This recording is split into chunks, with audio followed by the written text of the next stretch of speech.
Ժողովուրդ հարցը Civilnet։ Պարոն նախագահ, դուք ձեր բացման խոսքում ասացիք, որ ԱՄՆ-ի ռազմավարության մեջ Հարավային Կովկասը ըստ էության նշանակություն չունի, բայց երեք բանակի օրվա հետ կապված Փաշինյանը ասել է, որ մեր անվտանգության երաշխավորը ոչ թե բանակն է, այլ թրիփը, այսպիսի մի ձևակերպում է տվել, ինչպես եք սա գնահատում, այսինքն իրենք չգիտեն, որ ամերիկյան ռազմավարության այսպես Ինչ ասել, մի հատ էլ կրկնեք, ես այդ մարդու այդ առությունները վաղուր չեմ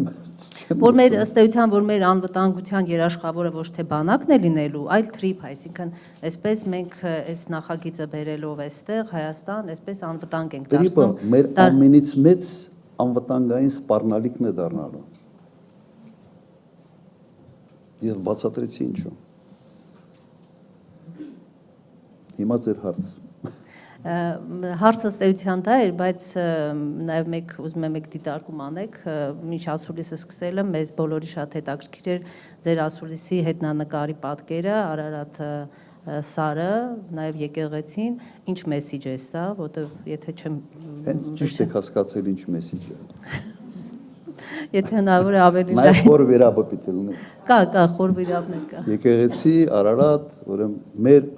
խորհրդանիշներից չենք հրաժարվում։ Մեսեջը շատ ուղղակի է։ Ինչ վերաբերում է առաջի հարցին։ Իմ տպավորությունը այնպիսին է, որ մարդիկ ի պաշտոն է պատասխանատվություն են կրում հարցերի վերաբերյալ, որոնցից բացարձակապես ոչինչ չեն հասկանում։ Բացարձակապես։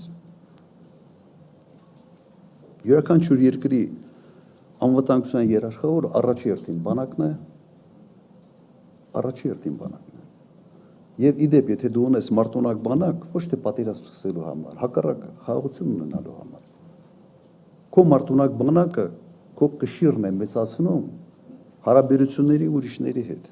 Ինչքան բանակը ավելի մարտունակ, ինչքան տնտեսությունը ավելի հզոր, այնքան ավելի հետաքրքիր դաշնակիցներ դու կարող ես ունենալ եւ այնքան իրենք են արժևորելու քո դերը այդ հարաբերությունները։ Եթե դու քեզանից ոչինչ չես ներկայացնում, քո հետ ինչ ընկերություն անում։ Միջազգային հարաբերությունները այդ սենտիմենտները չկան։ Եթե քեզանից 0 ես ներկայացնում, քո հետ ընկերություն անի որինչ։ Որինչ, բեռ ես դառնում։ Հոդի չեմ կարող մեկնաբանել մի բան, որը իմաստազուրկ է։ Այսքան։ Խնդրեմ Civilnet հաջորդը Երկիր մեդիա։ Բարև ձեզ։ Պարոն Քոչարյան, 3 հարց ունեմ արտաքին բլոկին վերաբերող։ Դուք նշեցիք, որ ԱՄՆ-ի շահը թրիփի հետ կապված դա Իրանի հետ սահմանը վերահսկողության